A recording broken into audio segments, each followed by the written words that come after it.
మాజీ మంత్రి కాకాని గోవర్ధన్ రెడ్డికి హైకోర్టులో చుక్కెదురైంది.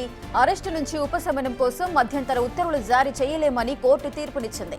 కాకాని విచారణకు సహకరించడం లేదని ప్రభుత్వ తరఫు న్యాయవాది వాదించారు. నోటీసులు ఇచ్చేందుకు వెళ్లినా గోవర్ధన్ రెడ్డి అందుబాటులో లేరని చెప్పారు.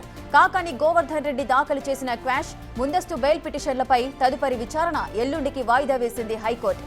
కాకానిపై అదనపు సెక్షన్లతో పాటు నిన్న ఎస్సీ ఎస్టీ చట్టం కింద కేసులు నమోదు చేసినట్లుగా ప్రభుత్వ న్యాయవాది హైకోర్టుకు వివరించారు. ఇదే అంశాన్ని మెమో రూపంలో దాఖలు చేయాలని కోర్టు సూచించింది.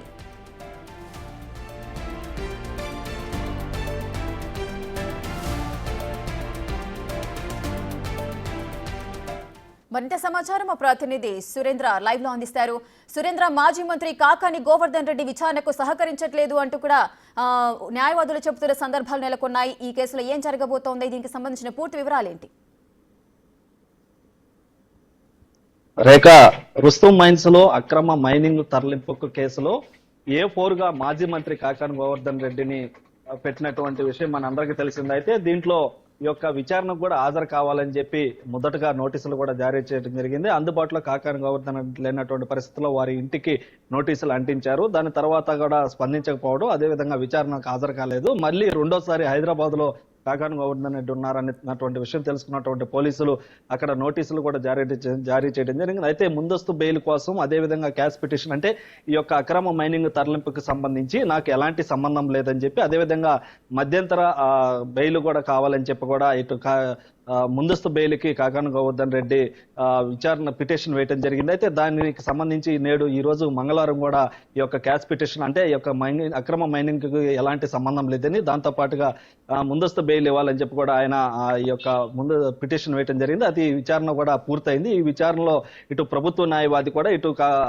నోటీసులు ఇచ్చినా కాకాని గోవర్ధన్ రెడ్డి ఈ యొక్క విచారణకు కూడా సహకరించడం లేదని చెప్పి కూడా వాదనలు వినిపించడం జరిగింది. అదేవిధంగా నిన్న ఎస్సీ ఎస్టీ అట్రాసిటీ, అంటే అక్కడ ఉన్నటువంటి గిరిజనులను అక్కడ బెదిరించి ఈ యొక్క భారీగా పేలుడు పదార్థాలు ఉపయోగించారన్నటువంటి విషయం పైన కూడా అక్కడ ఎస్సీ ఎస్టీ గిరిజనుల్ని యొక్క బెదిరించినట్లు కూడా ఇటు యొక్క కేసును కూడా అడిషనల్ సెక్షన్ కింద ఈ యొక్క కేసును కూడా నమోదు చేయడం జరిగిందని, దానిపైన కూడా ఇటు ప్రభుత్వ తరపు న్యాయవాది కూడా ఈ యొక్క బెంచ్ ముందు కూడా ఉంచడం జరిగింది. అయితే ఈ నేపథ్యంలోనే ఈ వాదనలు ఉన్నటువంటి కోర్టు ఈ యొక్క బెయిల్కి, అదేవిధంగా మధ్యంతర బెయిల్కి, అదేవిధంగా దీనికి సంబంధించినటువంటి వాయిదా కూడా ఎల్లుండికి వాయిదా వేయడం జరిగింది. అయితే ఈ యొక్క క్యాష్ పిటిషన్కి సంబంధించి ఈ యొక్క అక్రమ మైనింగ్ తరలింపుకి నాకు ఎలాంటి సంబంధం లేదని వేసినటువంటి అంశాలపైన క్యాష్ పిటిషన్ కూడా ఇటు బెయిల్కి సంబంధించి ఎల్లుండి వాయిదా వేయడం జరిగింది. అయితే ఇటు ప్రభుత్వ తరపున న్యాయవాది వాదించినటువంటి ఈ యొక్క కేసు దానికి సంబంధించి యొక్క ఏదైతే ఉందో మెమో రూపంలో ఈ యొక్క దాఖలు కూడా చేయాలని చెప్పి ఈ యొక్క ఎస్సీ ఎస్టీ కేసుకు సంబంధించి ఎలాంటి పరిణామాలు చోటు చేసుకున్నటువంటి విషయాలన్నింటినీ మెమో రూపంలో దాఖలు చేయాలని చెప్పి కూడా ఇటు కోర్టు చెప్పడంతో ఈ యొక్క వాయిదా కూడా ఎల్లుండికి వాయిదా పడింది. అయితే ఇటు మొత్తం మీద కూడా కాకాని గోవర్ధన్ రెడ్డికి ఇటు బెయిల్ వస్తుందా రాదా అన్నటువంటి అంశం పైన ఉదయం నుంచి కూడా ఎంతో సర్వత్రా ఉత్కంఠత నెలకొన్నటువంటి నేపథ్యంలో ఎల్లుండికి వాయిదా పడడంతో ఎల్లుండి ఎలాంటి పరిణామాలు చోటు చేసుకుంటాయి అన్నటువంటి అంశం పైన కూడా ఇదొక చర్చనీయాంశంగా మారింది. రేఖ, రైట్ సురేంద్ర, అయితే ప్రెసెంట్ కాకాని అందుబాటులో ఉన్నారా, ఎక్కడ ఉన్నారు, ఆ డీటెయిల్స్ ఏమైనా తెలిసాయా?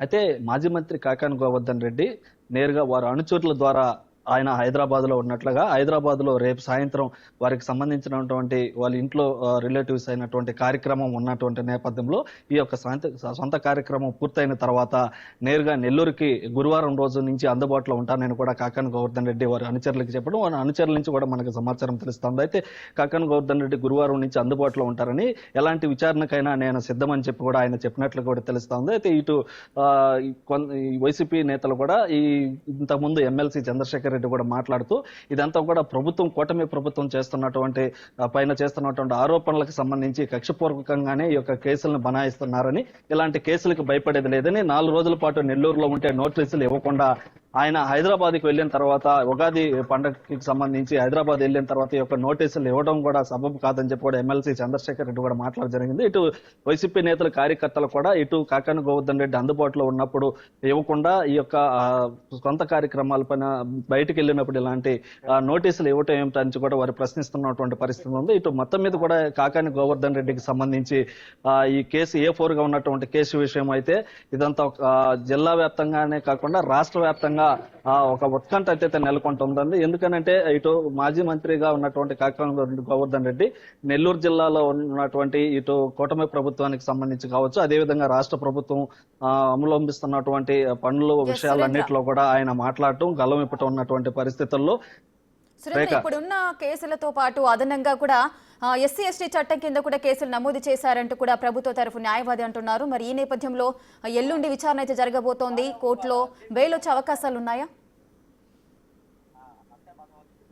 అయితే బెయిల్ వచ్చేటువంటి అవకాశాలు అయితే కరెక్ట్ గా మనం చెప్పలేనటువంటి పరిస్థితి. ఎందుకనంటే ఇదంతా కూడా కోర్టుకి సంబంధించినటువంటి విషయం కాబట్టి. అయితే ఇటు కాకానికి సంబంధించినటువంటి న్యాయవాది అదే విధంగా ప్రభుత్వ తరఫున వాదించేటువంటి వాదనలు ఏవైతే మెమో రూపంలో దాఖలు చేయమని చెప్పిందో కోర్టు, వాటిని బట్టి కూడా బెయిల్ వచ్చేటువంటి అవకాశం కానీ రానటువంటి అవకాశం కానీ ఎల్లుండి అయితే తెలియనుంది. అయితే ఆ యొక్క బెయిల్ వచ్చినా రాకపోయినా ఇటు పోలీసులకి అయితే గురువారం నుంచి ఇటు అందుబాటులో ఉంటానని, అదేవిధంగా కార్యకర్తలకు ఇటు అభిమానులకు అందుబాటులో ఉంటానని కూడా కాకాని గోవర్ధన్ రెడ్డి చెప్తా ఉన్నారు. అయితే ఎల్లుండి ఎలాంటి పరిణామాలు చోటు చేసుకుంటాయి అన్నటువంటి విషయాన్ని కూడా ఎదురు చూడాల్సినటువంటి పరిస్థితి ఉంది. రేఖ.